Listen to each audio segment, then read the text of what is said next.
Good morning to all of you. जैसा कि आप जानते हैं कि कल तक हमने जो पढ़ा वो था यूक्लिड विभाजन प्रमेयिका द्वारा HCF ज्ञात करना। आज हम यूक्लिड विभाजन प्रमेयिका पर कुछ और विशेष प्रकार के प्रश्न करेंगे, जिसमें से एक प्रश्न मैं आपके सामने प्रस्तुत करने जा रहा हूँ। दर्शाइए कि कोई भी धनात्मक विषम पूर्णांक 6q+1, 6q+3 या 6q+5 के रूप का होता है। ये भी यूक्लिड डिवीजन लेमा यानी कि यूक्लिड विभाजन प्रमेयिका पर आधारित ही है। हम सबसे पहले इस बात पे ध्यान देंगे कि यहाँ पर जो दिया हुआ है वो क्या है, धनात्मक विषम पूर्णांक अंडरलाइन कर दिया गया है। धनात्मक विषम पूर्णांक, प्रश्न को समझने की कोशिश करेंगे। दर्शाइए कि कोई भी धनात्मक विषम पूर्णांक धनात्मक है लेकिन कैसा है, विषम। विषम का मतलब जो 2 से विभाजित नहीं होता। 6q+1 या 6q+3 या 6q+5 के रूप का होता है। ये प्रश्न है। तो इसको हल करने के लिए हम सबसे पहले क्या करते हैं, माना वह धनात्मक पूर्णांक जिसकी बात की गई है प्रश्न में, माना वह धनात्मक पूर्णांक a है। क्या है, a है। तथा यहाँ पर आप देख रहे हैं कि ये जो प्रश्न में 6q+1, 6q+3 और 6q+5 ये तीनों रूप यूक्लिड विभाजन प्रमेयिका की दाएं पक्ष है। यानी a बराबर bq+r जब हम लिखते हैं तो ये भी bq+r, ये भी bq+r और ये भी bq+r के रूप का है। इसलिए यहाँ पर जो b बराबर है, b हमें प्रश्न से ही लेना है और b है 6। आप देख रहे हैं कि तीनों में 6, 6 और 6 आया। और जैसा कि आपको पहले बताया जा चुका है कि यूक्लिड विभाजन प्रमेयिका में a बराबर bq+r होता है, तो b की जगह यहाँ पे 6, 6, 6 तीनों रूपों में दिख रहा है आपको। इसलिए ये स्वाभाविक है कि यहाँ पर b बराबर 6 होना है। और b भाजक होता है, इसलिए भाजक यहाँ पर क्या हो गया, 6 हो गया। अर्थात b जो है यहाँ पर 6 है जो कि भाजक है। तो जब हम किसी संख्या को यानी किसी संख्या a को 6 से भाग देंगे तो जो शेषफल हैं वो क्या क्या हो सकते हैं।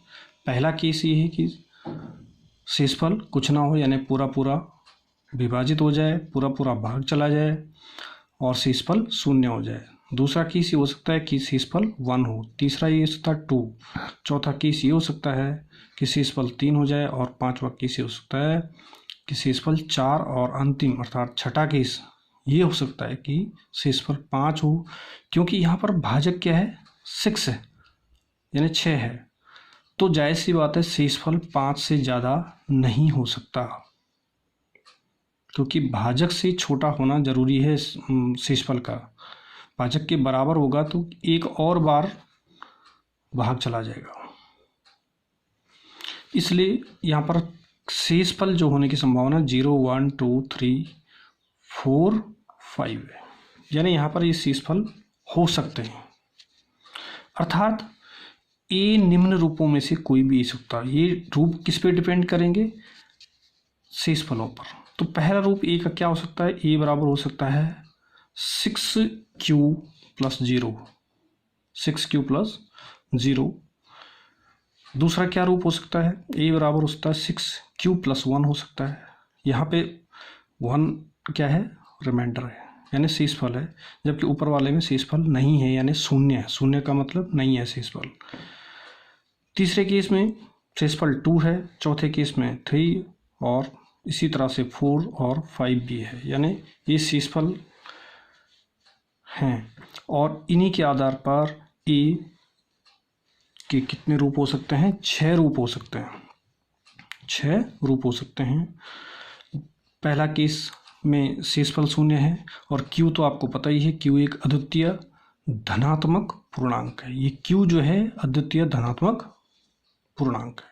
इस सभी में इन सभी में q का वैल्यू फिक्स है, यानी कुछ भी होगा, लेकिन एक अद्वितीय धनात्मक पूर्णांक, अद्वितीय का मतलब जिसके बराबर कोई और नहीं हो सकता या जिसके जैसा कोई और नहीं होगा।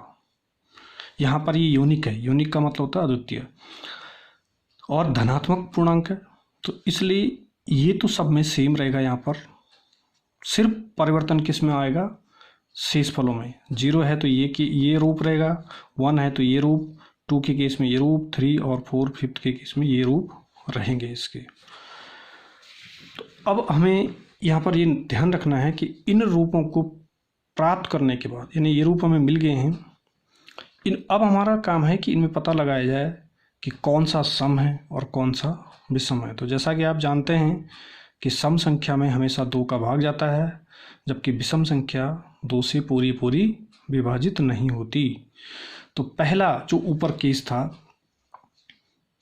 a = 6q, 6 × q का मतलब 6q + 0, या इसको सिंपली मैं 6q भी लिख सकता हूँ, और 6q में अगर 2 का भाग दिया जाए तो 3q आ जाएगा, इसलिए ये सम है क्योंकि पूरा विभाजित हो गया 2 से। जबकि आप यहाँ देखेंगे तो 6q + 1, 6q, अगर हम इस 6q + 1 पूरे में भाग दे देते हैं 2 का, तो ये 2 पद है, पहला पद है 6q और दूसरा पद है +1 के बाद यानी 1। तो पहला पद तो 2 से विभाजित हो रहा है, लेकिन दूसरा पद क्या है, जब हम 1 में 2 का भाग देंगे तो क्या रहेगा, 1/2 ही आएगा, जो कि एक पूर्णांक नहीं है, अर्थात पूरा ये विभाजित नहीं हुआ। तो जाहिर सी बात है ये विषम होगा। फिर ठीक इसके अगले वाले में देखिए 6q + 2 है। अगर एक तरीका ये कि यहाँ से 2 कॉमन ले लीजिए दोनों पदों से, तो 2 बाहर आ जाएगा, तो अंदर बचेगा आपका 3q + 1। तो जो बाहर आपने 2 कॉमन लिया वो 2 से भाग देने पे कट जाएगा, तो आपका जो भागफल आएगा यहाँ पे 3q + 1 हो जाएगा 2 से भाग देने के बाद। तो इस तरह से ये पूरा 2 से विभाजित होता है, इसलिए ये सम है। एक तरीका तो ये। दूसरा आप ये समझ सकते हैं कि अगर ये सम है तो इसके ठीक अगला एक ज़्यादा है तो वो विषम संख्या होगी, और फिर इसके बाद पुनः सम संख्या आएगी, फिर विषम। सम और विषम संख्या इस तरह से आपने देखा गिनती में भी चलती रहती है एक एक के क्रम में। अब इसमें जब हमने पूरा देख लिया तो हम देखते हैं कि सम कौन कौन सी है। सम ये जहाँ पे लिखा हुआ है ब्लू पेन से, और जो रेड से लिखा गया है वो आपको विषम संख्याएं हैं। आप देख सकते हैं इन रूपों में 6q + 1, 6q + 3 इसलिए हमने लिख दिया है, तथा 6q + 5 विषम है, अतः क्योंकि ये 2 से विभाजित नहीं होती, अतः कोई धनात्मक पूर्णांक जो कि विषम है, यानी कोई धनात्मक विषम पूर्णांक 6q + 1 या 6q + 3 या 6q + 5 के रूप का होता है। ये आपने निष्कर्ष निकाल दिया और दिखा दिया है कि कोई भी धनात्मक विषम पूर्णांक या तो 6q + 1 या 6q + 3 या 6q + 5 के रूप का होता है। तो इस तरह से ये प्रश्न पूर्ण हो गया। अब थोड़ा गृह कार्य है आपके लिए। आज मैं ऑलरेडी आपको जो आपकी बुक है सिलेबस में उसका अभ्यास 1.1 की फ़ोटो आपको पहले भेज चुका हूँ, जो कि आपने देख ली होगी। उसके जितने भी अवशेष प्रश्न हैं, अवशेष प्रश्न का मतलब जो बच गए हैं, क्योंकि कुछ तो मैंने आपसे हल करवा लिए हैं और बाकी जो शेष बचते हैं वो आप खुद ट्राई करेंगे, क्योंकि वो इन्हीं पर बेस्ड है जो कुछ मैंने अब तक आपको पढ़ाया है। और उम्मीद है कि आपने अब तक मैंने जितना पढ़ाया है वो भली भांति पढ़ लिया होगा, समझ लिया होगा, और कोशिश करेंगे तो अन्य प्रश्न हल हो जाएंगे। तभी आपको पता लगेगा कि आपने कितना सीखा है। तो जितना आप अभ्यास करेंगे उतना ज़्यादा सीखेंगे, जायज़ सी बात है। इसके लिए कहीं भी दिक्कत होती तो एक तो आप बार बार वीडियो में देख जाएं और देखें उसको कि क्या कह रहे हैं, क्योंकि हमने कोशिश की है कि हमने सिंपल और सरल भाषा में आपको समझाने का प्रयास किया है। इसके बाद जो अगला हमारा वीडियो होगा वो अगले टॉपिक पर होगा, और उम्मीद करता हूँ कि तब तक के लिए आप इस अभ्यास 1.1 के सभी प्रश्नों को हल कर लेंगे। जहाँ पे कोई दिक्कत होगी वो आप मुझे लिख सकते हैं, और अगर कोई प्रश्न नहीं आता तो उसके बारे में भी लिखिए, उसका हल आपको भेज दिया जाएगा। धन्यवाद।